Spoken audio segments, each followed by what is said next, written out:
Selamat pagi anak-anak. Hari ini kita akan mulai pembelajaran untuk tema 1 subtema 2, yaitu manusia dan lingkungan.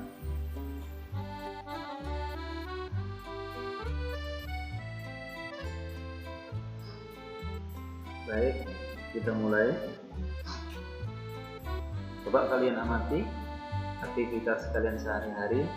Saat kita berjalan, mengapa kaki kita bisa bergerak, mengapa juga tangan kita bisa beracung, memegang dan menggenggam. Ya, kaki dan tangan kita bisa bergerak karena pada kaki dan tangan kita terdapat tulang dan otot. Ingat pelajaran yang pertama. Kemudian tulang dan otot inilah yang bisa menggerakkan tangan dan kaki kita. Tangan dan otot merupakan alat gerak. Organ gerak pada hewan dan manusia memiliki kesamaan. Alat-alat gerak yang digunakan pada manusia dan hewan ada dua macam, yaitu alat gerak pasif berupa tulang dan alat gerak aktif berupa otot.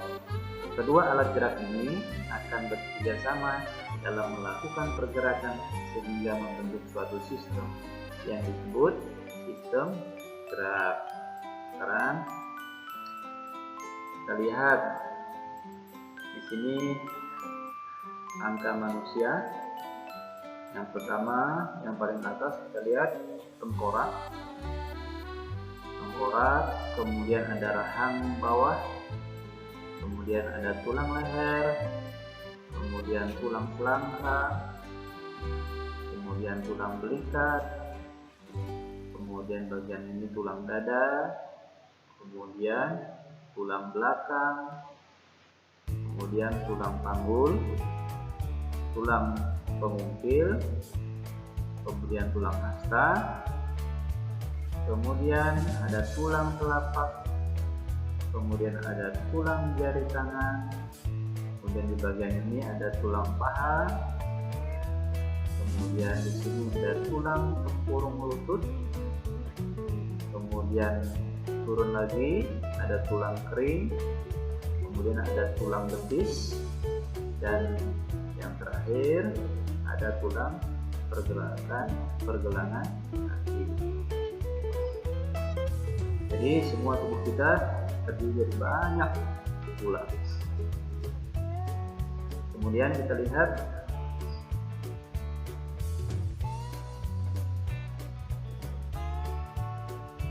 tulang lengan pada manusia itu ada 5. Yang pertama tulang lengan atas, tulang hasta, kemudian tulang pengungkil, tulang pergelangan tangan, dan tulang telapak tangan. Kemudian tulang pada kaki manusia, yang pertama ada tulang paha, kemudian tulang kering, tulang betis, tulang tempurung lutut, tulang pergelangan kaki, tulang telapak kaki, dan tulang jari kaki. Kemudian nama tulang lengan, tulang hasta, tulang pengungkil, tulang pergelangan tangan, tulang telapak tangan, tulang paha, tulang kering, tulang betis, tulang pergelangan kaki, tulang telapak kaki, dan tulang jari kaki. Ini nama-nama dari tulang lengan pada manusia. Dan kita lihat fungsi tulang. Tulang hasta ini fungsinya dalam memungkinkan pergelangan tangan untuk memutar. Kemudian fungsi dari tulang lengan atas, fungsinya tempat menempel otot utama yang menggerakkan bahu dan siku.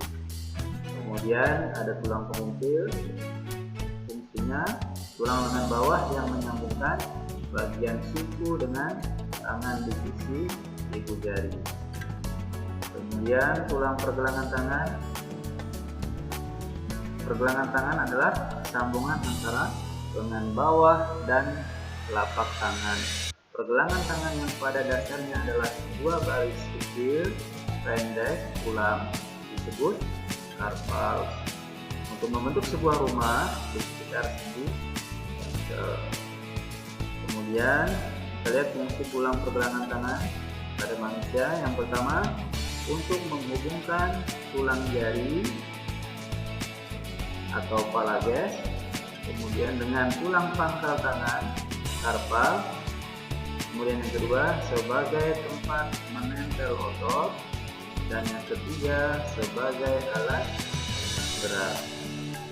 Kemudian tulang telapak tangan, fungsinya dari tulang telapak tangan sebagai penguat dan melekatnya otot yang berada di telapak tangan. Selain itu, sebagai pembentuk tangan jari, dan di antara tulang terdapat sendi yang memungkinkan untuk jari dan tangan bergerak leluasa. Ini fungsi tulang. Kemudian kita lihat ada tulang paha. Fungsi tulang paha ada 4. Yang pertama, sebagai tempat produksi sel darah merah pada sumsum tulangnya. Yang kedua, merupakan tulang terbesar dan tulang terkuat dalam tubuh. Kemudian yang ketiga, sebagai penghubung tubuh bagian pinggul dan lutut. Yang keempat, bersama lutut, tulang paha dapat membuat sendi kondilar. Sekarang kita lihat tulang kering. Fungsinya dari tulang kering atau tibia adalah sebagai penghubung lutut ke pergelangan kaki. Selain itu, fungsinya adalah membentuk bagian dari kerangka kaki bagian bawah, dan tulang ini sebagai pikulan terberat pada tubuh agar dapat tetap berdiri. Kemudian yang berikutnya tulang betis. Fungsinya tulang betis adalah untuk menopang berat tubuh dan juga untuk mengatur gerak tubuh ketika berjalan. Kemudian ada tulang pergelangan kaki. Apa sih fungsinya? Untuk memungkinkan gerak naik turun kaki karena adanya sendi engsel, untuk melangkah dan dapat berjalan dengan cara yang nyaman dan seefisien mungkin. Kemudian ada tulang telapak kaki. Fungsinya tulang telapak kaki adalah untuk menopang berat tubuh dan membantu mengatur gerak tubuh ketika berjalan, berlari, dan melompat. Kemudian yang berikutnya ada tulang jari kaki. Fungsi jari kaki adalah membantu tubuh saat berjalan, berlari, atau berdiri agar tubuh tetap seimbang dan tidak terjatuh. Kemudian kita lihat, kira-kira gambar siapa ini? Ini adalah gambar seorang binaragawan namanya Ade Rai. Kita lihat otot dari seorang binaragawan Ade Rai ini sudah terbentuk kuat, besar, kokoh. Ya, kira-kira kalian tahu apa itu otot? Otot adalah jaringan yang ada di dalam tubuh manusia berupa alat gerak aktif yang menggerakkan tulang sehingga menyebabkan suatu organisme atau individu dapat bergerak. Otot bekerja dengan cara berkontraksi dan berrelaksasi. Apa sih fungsi otot pada manusia itu? Fungsinya yang pertama, menjalankan dan melaksanakan kerja. Contohnya berjalan, mengangkat, dan memegang. Kemudian yang kedua, menggerakkan jantung. Dan yang ketiga, mengalirkan darah yang terdiri atas zat-zat yaitu nutrisi, oksigen, dan lain-lain. Baik, sekarang kita lihat macam-macam otot manusia. Yang pertama ada otot polos. Otot polos adalah otot yang bekerja tanpa kesadaran kita yang dipengaruhi oleh sistem saraf tak sadar atau saraf otonom. Otot polos dibentuk oleh sel-sel yang berbentuk gelendong, di mana kedua ujungnya runcing dan mempunyai satu inti sel. Kita lihat ini gambar dari otot polos. Kita lihat ciri-cirinya. Ciri yang pertama, waktu kontraksi antara 3 sampai 180 detik. Kemudian yang kedua, bentuk dari otot polos adalah gelendong. Yang ketiga, terletak pada organ dalam. dan yang keempat memiliki satu inti sel yang berada di tengah. Kemudian pergerakannya dari otot polos lambat dan mudah lelah. Kemudian dipengaruhi oleh saraf otonom. Kemudian otot polos biasanya berada pada bagian khusus saluran peredaran darah dan otot di saluran kemih. Kemudian ciri yang terakhir, tidak diperintah oleh otak atau tidak dipengaruhi oleh otak. Kemudian kita lihat otot lurik. Otot lurik adalah otot yang menempel pada rangka tubuh manusia yang digunakan dalam pergerakan. Otot lurik adalah otot yang bekerja di bawah kesadaran. Otot lurik juga dinamakan otot rangka. Mengapa? Karena menempel pada rangka. Dinamakan otot lurik karena adanya sisi gelap dan terang yang berselang-seling. Kita lihat gambar dari otot lurik. Ciri-ciri dari otot lurik. Kita lihat yang pertama, bentuk silindris dengan garis gelap terang. Kemudian melekat pada rangka.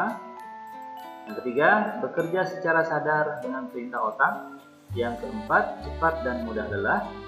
Yang kelima, bentuk yang panjang dan memiliki banyak inti sel atau multisel.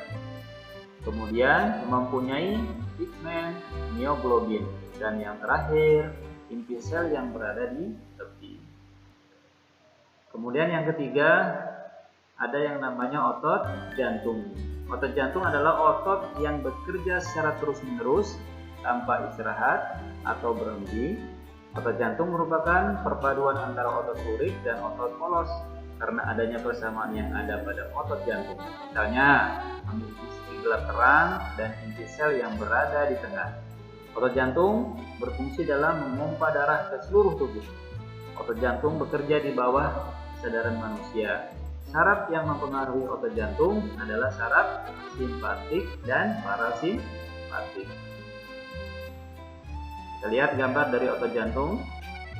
Apa sih ciri-ciri dari otot jantung? Kita lihat ciri-cirinya. Yang pertama, otot jantung berbentuk silindris. Yang kedua, memiliki percabangan. Yang ketiga, otot jantung terletak pada jantung. Yang keempat, memiliki satu inti sel yang berada di tengah. Yang kelima, bekerja tanpa kesadaran manusia. Dan yang terakhir, bekerja terus-menerus dan tidak membutuhkan istirahat. Ini ciri-ciri dari otot jantung. Oke, dengan mengetahui macam dan fungsi otot dalam tubuh manusia, kita jadi tahu betapa pentingnya peran otot dalam kehidupan manusia. Coba kalian bayangkan, seandainya kalian tidak memiliki otot, ataukah otot-otot kalian mengalami gangguan dan tidak dapat bekerja sebagaimana mestinya. Oke, cukup untuk materi tema 1 untuk tema 2 manusia dan lingkungan pada pagi hari ini. Mudah-mudahan bermanfaat bagi kita semua. Ketemu lagi di video pembelajaran berikutnya. Sampai jumpa.